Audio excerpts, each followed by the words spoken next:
Hi guys, and welcome back to another episode of Hot Air.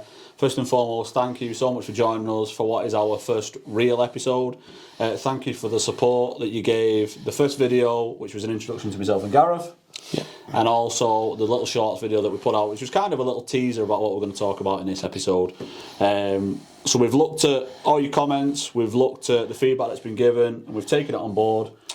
And I think we've both said that it means a lot to us, doesn't it? That we're definitely. It was really good feedback. Taking and trying to, even any bad comments out there, which we haven't really had yet, I don't think. So that's good. Yeah. But we're trying to make the most out of everything, and we need to change a few things. Obviously, some comments about the backdrop, etc. We're going to get a permanent wall in place soon, and we're going to change this up a little bit so that it's a bit easier to set up and more permanent for the future. So we're getting there, but things are changing. We'll grow as the channel grows. I think the main thing for us guys is just that you stick with us. Like I said, obviously the channel's got a lot of history, and we hope to carry that forward for a long time. Do it justice. And all the comments and the feedback that you guys are giving, we'll work on them, and obviously we'll improve as every episode goes on. So what we're going to talk about today, as you saw in the little short that we put out, we're going to talk about some very special rifles indeed.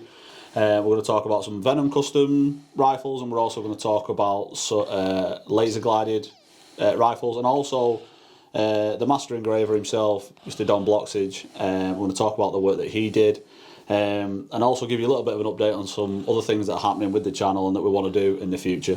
So I suppose we need to start with, what does Venom mean to us? Yeah. So to me, Venom was something that my dad always used to see in air gun magazines, and he used to see and show me the adverts and the prices and stuff. He never had one, came from a working family, he always wanted one, and he always aspired to own one, but sadly he never got that opportunity. I've been lucky that I've owned a couple, and I know Gareth's owned a couple. So when you took your rifle to be tuned by Venom, obviously the costs were significant, and also not everybody could afford to have their rifles done. And over years that's obviously carried forward as the rifles deteriorate, whether they've been broken or they've been sold to different countries or what have you. Obviously the population of Venom tuned rifles has obviously shrunk significantly, so obviously the price is kind of maintained throughout the years And gone up. Yeah, it's gone up.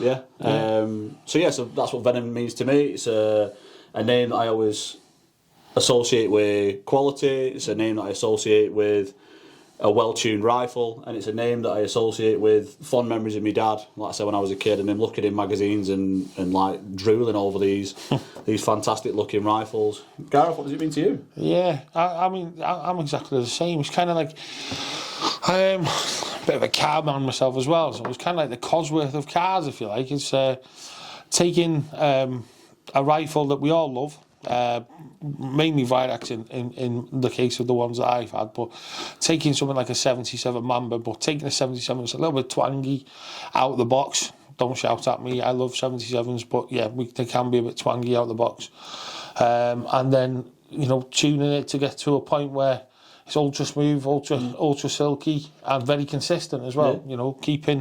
Keeping around under that 11.6, something like that, or all the 7s if you want, and keeping as close to that and as consistent to that as possible.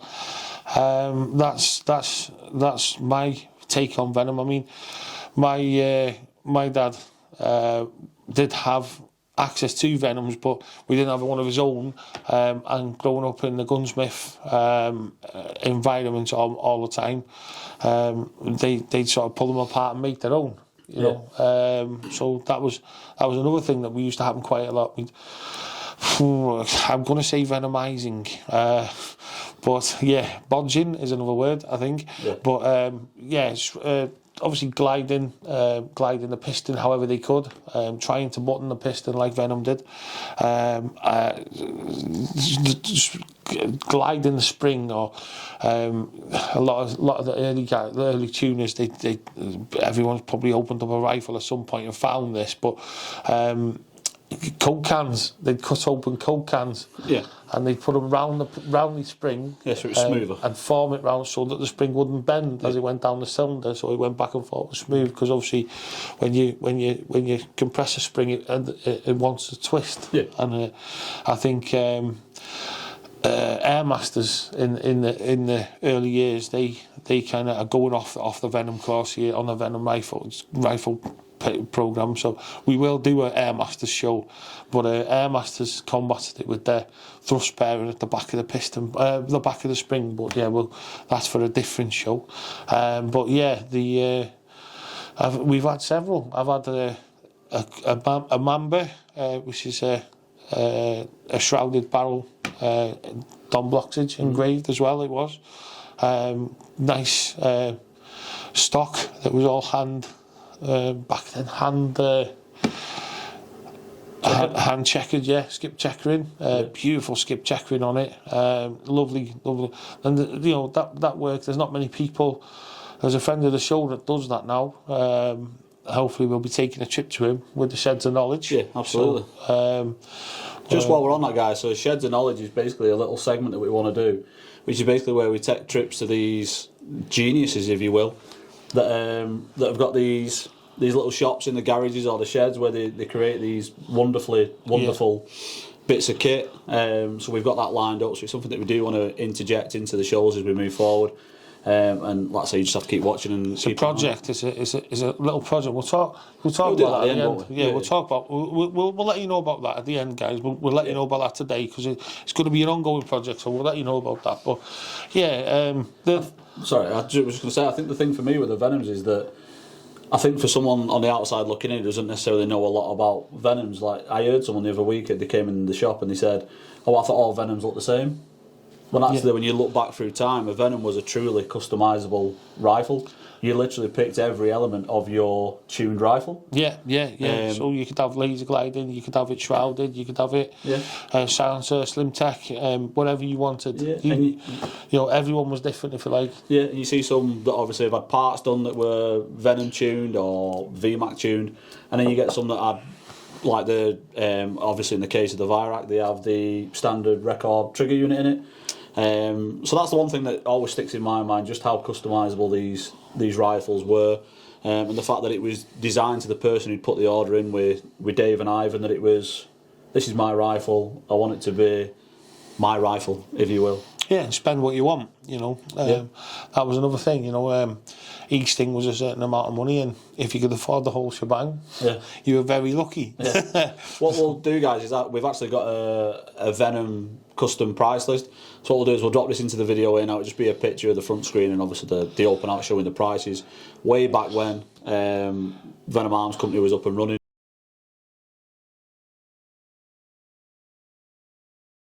It's quite interesting when you look at it, like you look at the tuning options that you had and also the scopes that you could get from Dave and Ivan.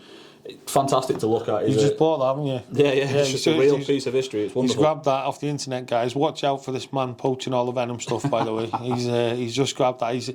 I think you're a bit converted now, aren't you? I do like the Venom stuff, yeah. You like it now? It's, I've always been a sucker. I mean, the Venom Owners Club, mention that. On Facebook, I approached Steve Pope. Bless him, he's passed away now, unfortunately. But I approached him when he was well and offered to do a Facebook group for him, which was the Venom Owners Group, Venom Owners Club back then. I think it was about 2016, 2017 I started it. Not all that long ago after COVID, but before COVID, sorry. I set that up because I had a Venom at the time, completely Venom Mamba. And I wanted to know more. I wanted to know all about Venom. I'd grown up with Venom. I'd had magazine after magazine after magazine. I've still got stacks of magazines. And I'd cut out the Venom bits and learn all about them and try and tune them myself. And I wanted to know more about these guns and where I could get them. And I started the Venom Owners Club, and some of the pictures of Venoms on there, guys. I mean, the Mac 1, Mac 2s. Most of them are off to America. Yeah, incredible looking rifles, weren't they? And there's very desirable. There's a picture. I don't know if we can get it. We'll try, but there's a picture of 3 Venoms or Venom Mac 1 or Mac 2, I think it is, on a deerskin on the internet somewhere, and they're some of the nicest stocks I've ever seen, you know. So yeah, some really nice stuff there, and obviously amazing to shoot, accurate as hell, and just a privilege to own. So yeah, that was. And then over the years, obviously, it's changed hands and it's been bought and sold and given away, and there's lots of history there. I actually visited Venomac when it was in about 97, 96, something like that. And with my granddad, off we went. And it's a journey you'll never ever forget, is it? No, I was really lucky. I had me gun with me, and Don Bloxage was there. It was the first time I'd ever met Don, and we were buying a brass trigger guard. And I bought the brass trigger guard, and Don said, "What have you got there, young man?" And I passed it him, and he said, "Leave that with me for a bit." And I come back, and it was fully engraved, you know. Yeah, incredible, weren't it? I've still got it, but it was fully engraved. It's there somewhere. Definitely in the house. But I'd love to put that on one of my rifles now. But yeah, that memories that I had, you know.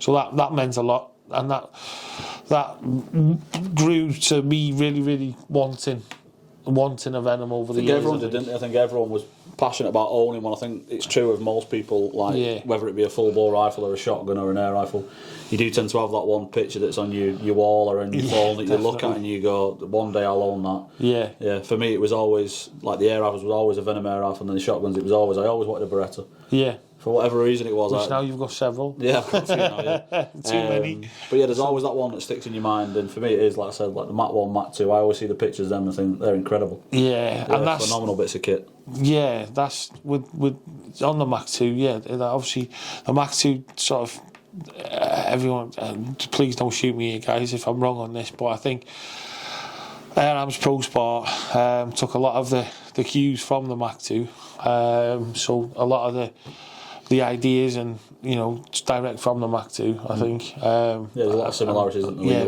Yeah, absolutely, definitely. And that's why we've got another project going on, which we'll talk about in a sec. We'll get these out there today, so stay tuned. There's lots to come. But yeah, we over the years, obviously, Venom became when Dave passed away. His son took the. He didn't take the Venom name, but he started making the Venom kits and set up VMAC, you know, when Venomac was closed. And the VMAC company went on until he recently passed away. And it was also worked side by side with ARC tuning, which you know very well. And you recently had a lot of dealings with. Which will show a bit. Nice guy, Lynn, over at ARC. Can't do enough to help you. So anyone who's after getting any bits tuned or they want just some advice, reach out to Lynn, because I know he knew Dave and Steve really well. He knows a lot about the tuning of said rifles. He was kind of the certified. The approved. That's it. The approved VMAC specialist. So, you know, he was a really nice. He is a really nice guy. Yeah, lovely guy. Can't stress. So that's the VMAC rifles were what came afterwards, and I'm gonna bring up a VMAC in a sec, and we'll have a quick look at that, and then we'll get on to the really juicy good stuff. So yeah, let's bring this out now. So this is in This is in a Warren Edwards stock. Oh, where are we going? That way? Forward a little bit. Yeah, there we go. So it's a beauty, isn't she? Yeah. So I wanted to bring this. This is our starting today. So this is a VMAC rifle. It's not so much a Venom rifle. So it has a duplicated Venom internal, a little bit newer, different materials on the cap inside. But fully glided, and does exactly the same thing. And this is what Dave's son, Steve, was turning out. And it's in a Warren Edwards stock as well, so really nice. Thanks, Warren. Standard record trigger? Yeah, standard record trigger. It's been blacked, hasn't it? It has. And after this is an early one of his, but in time he put the VMAX symbol on there. Yeah, that was kind of synonymous with Steve, weren't it? That he would etch it, yeah, and he'd black the cover. Definitely, and then obviously the caps on the screws. Yeah. That, I don't know whether Warren's probably done that, but yeah, probably. Great finish, exactly like the Venoms used to be, and a brass safety there. So lovely rifle, but this isn't what we're here. This is one that I wanted to just say, you know, this is where it ended up. I think it's important to mention, Steve, isn't it, and the VMAX 100% stuff, obviously, because he's done it for so long, you know. Yeah. But this was sort of where we wanted to show you the best for last, if you like. Save the best to last. So it's a bit of a thingy for contention, is because I think one's better than the other, and Gareth disagrees. Yeah, totally. So I personally think the 35's the better rifle. It's one that I've preferred, and it's the one that I always remember.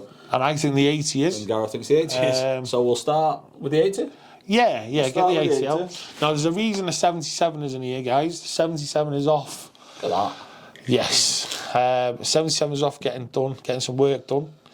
Now we'll get you some close-ups of these rifles as well. We'll insert like a little video close-up of this. Yeah. So we'll do a rundown. It's difficult to pick up on the camera, obviously, because of the distance away from the camera to the rifle. And it doesn't really do justice to the engraving and the workmanship that's gone into these rifles.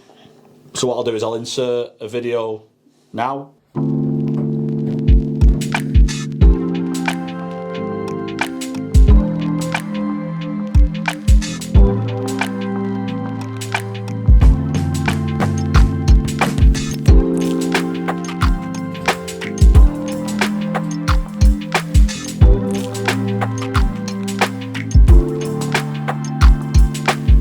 Now, yeah, this I think this is a Warren Edwards stock. This, I think, and this is one of the ones that Warren's vintage collection that he does that are almost identical to the original Venom rifles. Stunning wood, isn't it, on the stock? Oh, absolutely. Stock. Yeah, Tyrolean, really nice. The sharp cheek piece. Make sure you get that in on the snap so that you guys can see. That is absolutely stunning. With his ISP style signature red butt cap there. Not a standard trigger. It's not a standard trigger, no. That's one of his drop nose triggers there. Yeah. Polished triggers as well. Brass trigger guard. And yeah, this is fully glided. This is one of the ones that have been off to ARC.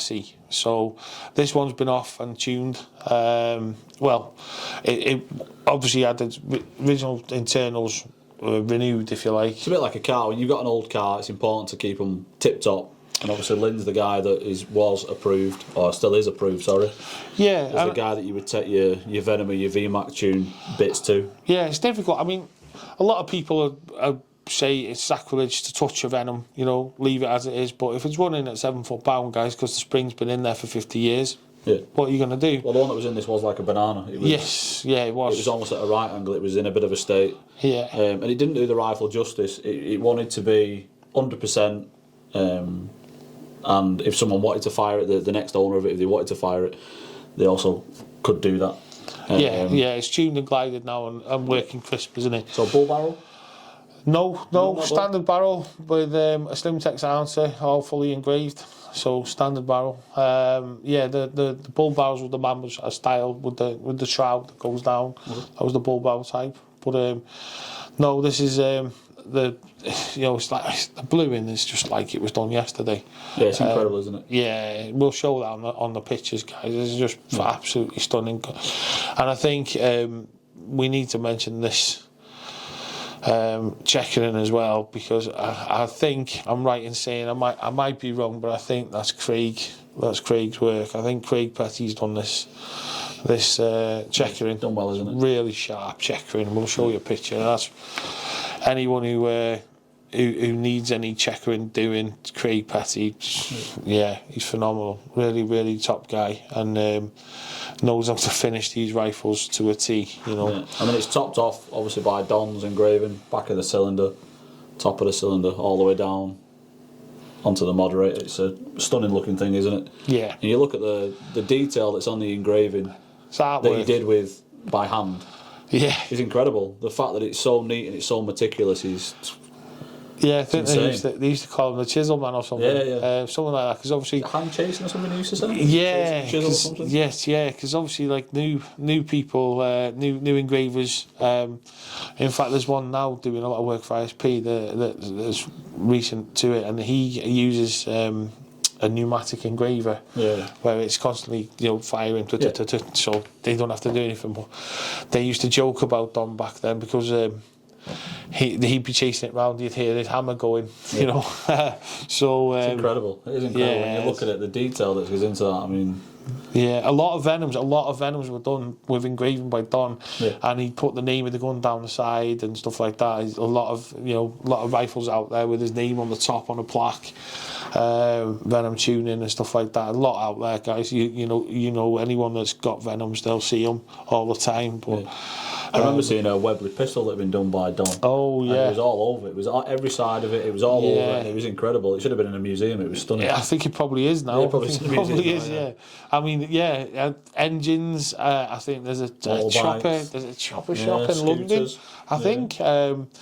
I'm sure it's a Harley shop or something like that. There's definitely a motorcycle shop in London where they've got a bike completely Don Blocks and engraved. It's phenomenal. He's dead down to earth guy as well, wasn't he? He's nice really fella. Nice guy. But unfortunately, that's he's no longer with us. So sorry. It's all the best to his family on that. But he's died a couple of years back. So I'm never going to see that work again, I'm afraid. No. And that as well, that with Venoms being so synonymous with being engraved, unfortunately that sent the prices through the roof. Because the only other there was a lot of Venoms tuned, and they didn't have engraving. Yeah. And that's kind of like. We've seen a lot of them, haven't we, to be fair? The ones that have not been engraved are just like a standard Venom, as you know. And they have the sticker on, and unfortunately there's a lot of stickers companies, stickers can be duplicated, the stickers out there, so it's difficult to give the provenance to these guns that aren't engraved. I mean, we were looking at things like the transfer port that had been drilled out, and we were checking, obviously on the early 77s, they used to grind open up the chamber so that you didn't hit your finger on the way in when you were loading the pellet, all them things, little giveaways to show you that, it's been where it was meant to. We don't, there's no... Over time, obviously, the internals get changed, like you say. The internals get renewed. Is it still a Venom? If you have a Venom and it's not engraved and it's just got a few things on it, is it still a Venom? If you get the internals changed, it's a hard. That's a difficult one to kind of go on with. It's like a car. They need tyres over time. Yeah, and I suppose it comes down to the state of the rifle. I mean, when I first picked this one up, because this one is one of mine, the spring inside was bent. Like I say, it was almost at a right angle, and it kind of defeats the purpose of having that rifle because it's not usable. Yeah. I think when we put it over the chrono, I think it was something like 5 foot-pound, 6 foot-pound, which is not great. And then when we took it apart, obviously, as we wound the back off the cylinder, the spring kind of just plopped fell out. Apart. There was no resistance there. So for me, my personal opinion is that if you own something that's as special as this is, that's had as much work and as much workmanship go into it, it deserves to be renewed, and it deserves to have someone like Lynn at ARC spend a bit of time on it, getting it up to the point where it is a usable tool if you wanted to. I mean, it won't ever get used for hunting or anything. It'll be sat pride of place in a cabinet somewhere. I'm never going to go rabbit shooting with it. Anyone at Clwyd Phoenix, they remember me taking my Venoms around the course. I'm very sorry. I probably wouldn't do that nowadays, but yeah. No. They're probably sat there laughing, thinking Gareth used to take one of them around the course. Yeah. But yeah, I did as well. But no, a lovely rifle, but unfortunately second best in my opinion. Second best. I mean, if there was a 77 here, I would be saying the 77 is my go-to rifle. That unfortunately, guys, so the fixed barrel underlever can't beat it. That's my opinion. The Mamba I had was the best rifle I've ever had. Yeah. And that's why I've gone for a pro spot, but we'll get into that in a little bit. But yeah, do you want to see your yeah, and I'm sure that what you've just said there, I think that's probably something that'd ring true across most of the people that are watching this video, in that there's probably quite a lot of it's probably open to a bit of debate about everyone's favourite. I do love a 35 because I think 35s are fantastic. I think it's the oldest production, or one of the oldest production Springers, 1951, I think it first came out. Yeah. And then obviously the one that we've got to show you in a second is in a class all of its own. I love it. I think it's fantastic. Yeah, it's really so that's the 80 guys. Gareth, want to put that one away? Yeah, put that over here. Oh, best one. So this one is a lovely HW35 that featured on the little short video that we put out. Again, fantastic rifle. Fully engraved again by Mr. Bloxage. So back of the cylinder, top of the cylinder, down the barrel. Same again, it's been off to ARC, hasn't it? Yeah, so another one that was tuned. Again, the internals were not up to much. The top hat on this is leather, isn't it? This is a Mark 1 guy, so... Lucky enough, though, that the leather wasn't too bad. It wasn't in that much of a sorry state. Have you kept that in there? Yeah, so the original leather is in there. So when I spoke to Lynn, he basically gave us a few tips on what to do, about oiling it, stretching it, getting it back over, making sure that it did what it was supposed to do. So this one is my favourite. I think it's stunning. I love the stock. I think the stock's stunning. Yeah. I love the colour of wood. I love the Tyrolean stock. I love the slim grip. I just think it's a really nice and light, isn't it? Yeah, it's lovely. Really light compared to the 80. Yeah, the thing I like about the 35 is I'd quite happily take it round and I'd quite happily let my lad have a go of it. Yeah. It's not like the 80's quite long, so I feel like it'd probably overpower him a little bit. But this, I think it's suitable across multiple ages. I think on the right, I don't want to go outside. I mean, I'll do a little bit about why. I'll tell you a little bit why they were tuned, I think. The 80, especially, out of the box, if you put a new rifle, a new spring in that 80, it should be shooting 18 foot-pound, in my opinion. That's what they shoot well at. 17, 18 foot-pound, they're fantastic. You know, the rifles shoot amazing. Trying to get them down to 12 foot-pound is a difficult task to make them shoot consistent. They have inside the rifle on the 80, for instance, they have both these rifles have a 30mm diameter on the internals. This one's much shorter, but on the 80, the expansion chamber, where, if you like, the piston pushes the air forward and forces it through the transfer port and pushes the pellet down the barrel. That's the way it works. But because of the volume of air that the 80 has, it's such a large chamber through.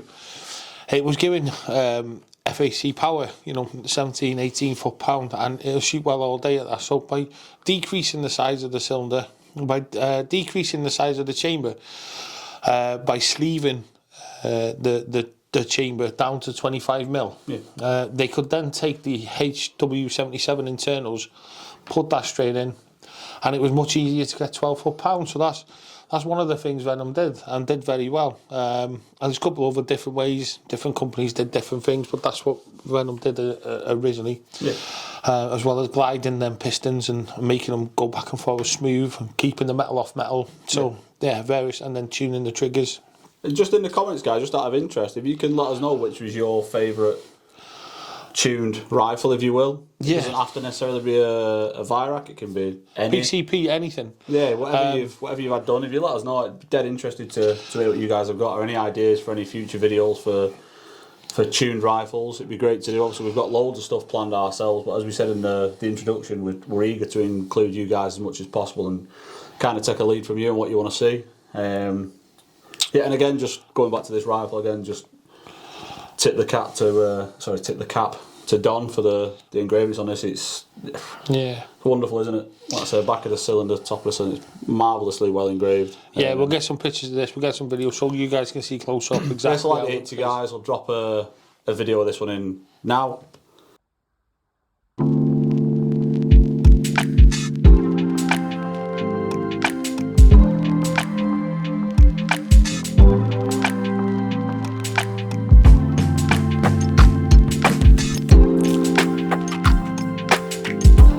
Hopefully you like that, and that'll show you exactly the inlay on the stock and everything that's been done on this rifle, and show you how good it is. But projects, we need to talk about projects. Yeah, so we've got some interesting stuff lined up. Keeping on with kind the of the Venom theme, as Gareth just said, took the words out of my mouth. So we've actually linked in with Mid-County Blacking, who I don't know if you guys are aware. They've taken over the name Venom Customs. I believe it's been purchased from Webley or from somebody. Yeah, interesting. From Webley. Yeah, so Darren's taken the name and the trademark and the bits and pieces that kind of bolt onto that. And he's doing some really good stuff with rifles. It's a little bit of a... It's an area where people can't really seem to agree, can they? Some people are saying it's not a real Venom. Some people are saying it's good because he's trying to carry on the trend of Venom. And for me, it's about seeing the finished product, and it's about seeing what he can do as an individual and what his take on Venom is. Which we're going to see. Yeah, so we've sent 2 rifles down to Darren. Yep. So we've sent a Mark 1 HW77 and we've sent an Air Arms Pro Sport. Yep. And we're going to see kind of the work that he can do on the HW77. I think the HW77's going to pose less problems because it's not a tuned rifle. So he's going to do the internals. He's going to do some stuff with the cylinder and the barrel. And some engraving. Yeah, and some engraving. And the Pro Sport.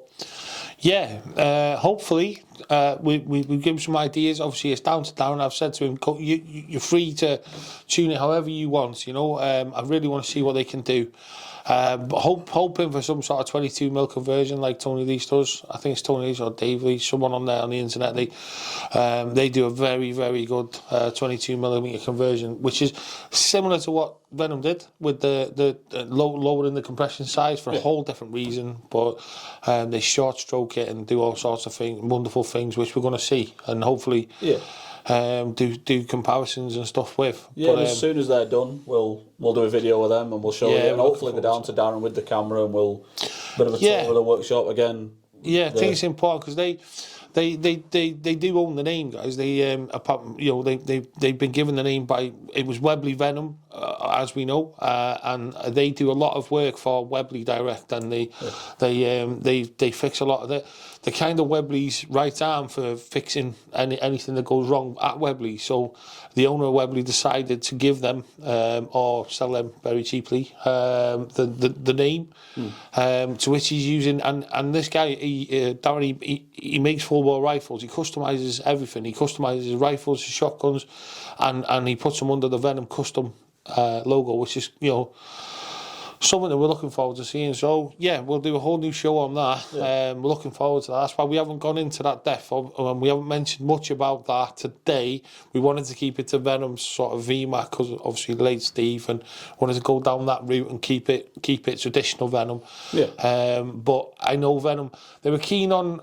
progression and bringing out new ideas, and I think if Dave Pope was alive today, he'd want to be using the absolute latest materials. Yeah.